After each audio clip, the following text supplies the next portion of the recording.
देखिए, फैक्ट्री में पास्ता कैसे बनता है? क्या आप जानते हैं मैक्रोनी कैसे बनाई जाती है? क्या वाकई मैक्रोनी बनाने में सुअर की चर्बी का इस्तेमाल किया जाता है? मैगी बनाने में कौन कौन सी चीजें यूज की जाती हैं? मैगी का फैक्ट्री मेकिंग प्रोसेस क्या है? क्या मैक्रोनी पास्ता को बनाना आसान है? चलिए जानने की कोशिश करते हैं। कुछ चटपटा खाने का मन हुआ तो फटाफट से मैगी पास्ता बना लिया, लेकिन क्या आप जानते हैं ये मैक्रोनी फैक्ट्री में कैसे बनाई जाती है? क्या मैक्रोनी बनाने में पिग की चर्बी का इस्तेमाल किया जाता है? आखिर 2 मिनट में बनने वाली मैगी फैक्ट्री में कितने घंटों में बनती है? मैक्रोनी, मैगी, इनका मेकिंग प्रोसेस क्या है और इन्हें किन चीजों से बनाया जाता है? चलिए आज आपको बता ही देते हैं। दोस्तों, आजकल लोग घर से ज्यादा बाहर के खाने पर न सिर्फ यकीन रखते हैं बल्कि टेस्ट में भी उन्हें बाहर का ही खाना अच्छा लगता है। लेकिन घर में जब मैगी या पास्ता बनता है तो लोग बाहर के खाने को भी एक साइड कर देते हैं, क्योंकि भाई मैगी या पास्ता घर का हो या बाहर का बनता बड़ा गजब है। इसीलिए बच्चा हो या बड़ा हर कोई स्वाद ले लेकर मैक्रोनी खाता है। आज लोगों को मैक्रोनी खाना तो बड़ा अच्छा लगता है, लेकिन उन्हें ये नहीं पता होता कि उनका फेवरेट फूड बनता कैसे है, क्योंकि खाने से पहले जांच कर लेना थोड़ा नहीं बल्कि बहुत जरूरी है। इसीलिए हम पहले आपको मैक्रोनी बनने के प्रोसेस के बारे में बताने वाले हैं। तो दोस्तों, सबसे पहले हम जानते हैं मैक्रोनी प्रोसेस को, जिसके लिए हमें जाना होगा फैक्ट्री में, क्योंकि भाई यही तो मैक्रोनी बनेगी ना। मैक्रोनी बनाने के लिए सबसे जरूरी होता है गेहूं का आटा। बता दें कि ये आटा स्पेशल गेहूं का होता है। जी हाँ, ये आटा डरम गेहूं से बनाया जाता है। इस गेहूं को न सिर्फ सबसे अलग बल्कि काफी ज्यादा मेहनत से उगने वाली प्रजाति का भी माना जाता है। इस गेहूं में ऊर्जा और कार्ब्स भी काफी अच्छी मात्रा में पाए जाते हैं, जो कि हमें मैक्रोनी या पास्ते के रूप में भी मिल जाते हैं।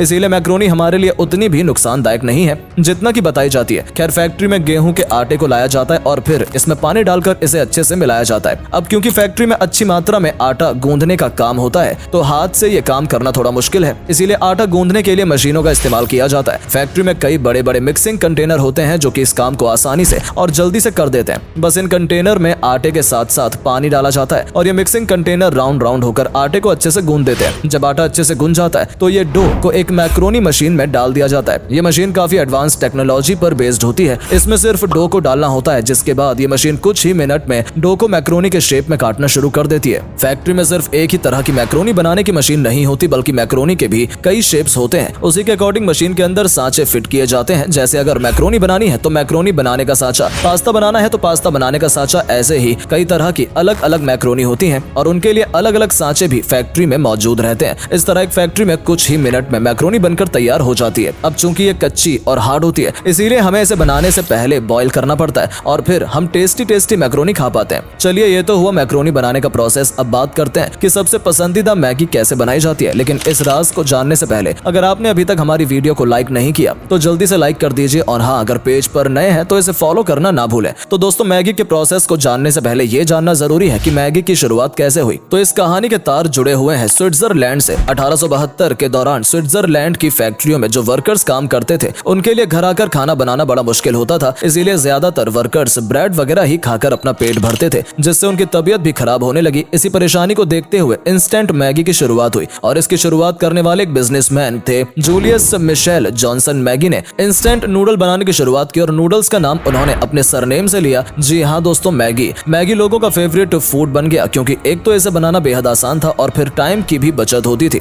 और टेस्ट तो लाजवाब था ही। इसीलिए मैगी देखते ही देखते हर किसी की जुबान पर चढ़ गई। स्विट्जरलैंड के बाहर भी लोगों ने मैगी को अपनाया और जगह जगह मैगी को अपने स्टाइल से बनाना शुरू कर दिया। अब बात करें कि फैक्ट्री में मैगी को कैसे बनाया जाता है, तो इसके लिए सबसे पहले मैगी का आटा इकट्ठा किया जाता है, जो कि अलग अलग जगहों से आता है। ये गेहूं काफी अच्छी क्वालिटी में होते हैं। इसके बाद इन गेहूं को ट्रक में लोड करके फैक्ट्री तक लाया जाता है। फैक्ट्री में आने के बाद इन्हें डायरेक्ट मैगी बनाने के लिए नहीं भेजा जाता है, बल्कि इस्तेमाल में लेने के पहले इनकी क्वालिटी चेक की जाती है। अगर गेहूं की क्वालिटी अच्छी होती है तभी इसे आगे प्रोसेस के लिए भेजा जाता है। लेकिन अगर ये टेस्टिंग के दौरान अच्छी क्वालिटी के नहीं निकले तो इन्हें मैगी बनाने के लिए इस्तेमाल नहीं किया जाता, बल्कि इन्हें गाय भैंस को चारा डालने के लिए काम में लिया जाता है और फिर इन गेहूं को एक बड़ी सी मशीन में डाल दिया जाता है, जहां ये गेहूं आटे में तब्दील हो जाते हैं और ये आटा बहुत ही महीन होता है। जब ये आटा अच्छे से गूंद जाता है तो फिर इनकी दोबारा टेस्टिंग की जाती है, यानी मैगी तक का सफर तय करने में आटे को कई बार इम्तिहान देना पड़ता है। बता दें, मैगी बनाने के लिए सिर्फ गेहूं का ही नहीं बल्कि कुछ मात्रा में मैदे का भी इस्तेमाल किया जाता है, जिससे मैगी को अपना यूनिक टेस्ट मिल पाता है। अब बारी आती है आटा गूंदने की। फैक्ट्री में बड़ी मात्रा में आटा गूंदते हैं, इसीलिए ये काम मम्मी के हाथों से नहीं बल्कि मशीन से किया जाता है। इन बड़ी बड़ी मशीनों में आटा मैदा डाला जाता है और फिर क्वांटिटी के अकॉर्डिंग पानी ऐड कर दिया जाता है। बाकी बचा गूंदने का काम तो वो मशीन खुद कर देती है और मशीन से ठीक उसी तरह का लचीला और सॉफ्ट आटा गूंदता है जैसा कि हमारे घरों में गूंदा जाता है। जब आटा गूंदने का काम खत्म हो जाता है तो उसके बाद बारी आती है इसे अगले प्रोसेस के लिए आगे भेजने की। डो को अब एक बड़ी सी कटिंग मशीन में डाला जाता है, जहां इस आटे से बड़ी बड़ी पतली पतली पट्टियां काटी जाती हैं ताकि मैगी को अपना शेप मिल सके। अब ये पट्टियां एकदम प्लेन होती हैं, इसीलिए इन्हें एक मशीन से दूसरी मशीन में भेजा जाता है, जहां इन पट्टियों को मैगी जैसा टेढ़ा मेढ़ा शेप मिल पाता है। इसी दौरान मैगी को अपना शेप तो मिलता ही है, साथ ही इन्हें स्टीम भी कर दिया जाता है, यानी ये शेप मिलने के साथ 80% बनकर अच्छे से कुक हो जाती है और फिर मशीन से ही इन मैगी को चौकोर आकार में कट कर दिया जाता है। और जब ये कट, फोल्ड और मोल्ड हो जाती है तो इन्हें मशीन से बाहर निकाल लिया जाता है। इसके बाद मैगी को भेज दिया जाता है प्री ड्राइड होने के लिए, ताकि मैगी के अंदर जो फैट कंटेंट है वो कम हो जाए।